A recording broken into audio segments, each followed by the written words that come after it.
जस्तो सुकै नसा होस्, कति पुरानो नसा होस्, मदिरा, गुड्खा, बिडी, पान, चुरोट जस्तो सुकै नसा होस्, जति नै पुरानो नसा होस्, ग्यारेन्टीका साथ भन्छु एकपटक पुरा कोर्स गर्नुहोस्, नसा छोड्छ त्यो मानिस। यो नसाको दुश्मन हो। सलिमजी, यो औषधि प्रयोग गर्नेको सही तरिका भनिदिनुहोस् न। यो औषधि लिनलाई अत्यन्तै सजिलो छ। एक गिलास पानीमा 10-15 थोपा हाल्नुहोस्, बिहान बेलुका पिउनुहोस्। न पानीको रङ बदलिन्छ न स्वाद बदलिन्छ। खास कुरा त यसको कुनै स्वादै हुँदैन। कुनै पनि चिजमा मिलाएर खान सक्नुहुन्छ। दूध, पानी, कफी, दाल, भात, तरकारी जुनसुकैमा मिलाएर खान सक्नुहुन्छ। सलिमजी, हाम्रो देशमा धेरै आमाहरू, दिदीबहिनीहरू, विवाहित महिलाहरू छन्। आफ्ना छोरा वा श्रीमानको लतबाट पीडित छन्। उनीहरूले नसा हटाउने औषधि दिन सक्दैनन्। तर मलाई लाग्छ अब तिनीहरूलाई समाधान भेटिएको छ।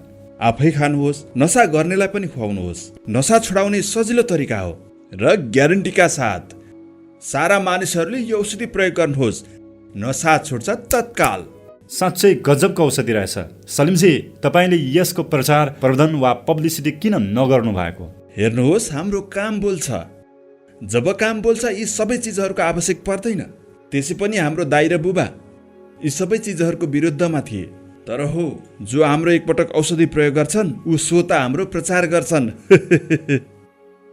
तर आज समय बदलिँदैछ। सामाजिक सञ्जाल छ, टिभी छ, विज्ञापन छ। यसबाट आफ्नो कुरा राख्न सकिन्छ। यो दबाईमा त्यस्तो के जादु छ जसलाई पिएपछि मानिस हर प्रकारको नसा छोडिदिन्छ? हेर्नुहोस्, सबैभन्दा पहिले तपाईँको यस कुरामा आपत्ति छ कि यो कुनै जादु होइन। यो कुनै जादु मन्त्र होइन। यो शुद्ध विज्ञान हो जसलाई बुझ्न पढ्न हाम्रा पुर्खाहरूले सम्पूर्ण जीवन लगाएका छन्। त्यसपछि यो औषधि तयार भएको हो। उहाँले यो अर्को पुस्तालाई दिए, पुस्ता पुस्ता हुँदै हामीसम्म आइपुग्यो। यदि यो वैज्ञानिक छ भने यसको कुनै साइड इफेक्ट त छैन? बिल्कुल छैन।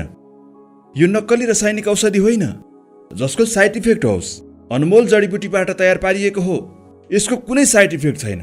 यदि नसा गर्ने व्यक्तिको कारण तपाईँ र तपाईँका बच्चाहरूको जीवन बर्बाद भइरहेको छ भने आजै बिहान अल्को मगाउनुहोस् र नसालाई गर्नुहोस् बिदाई।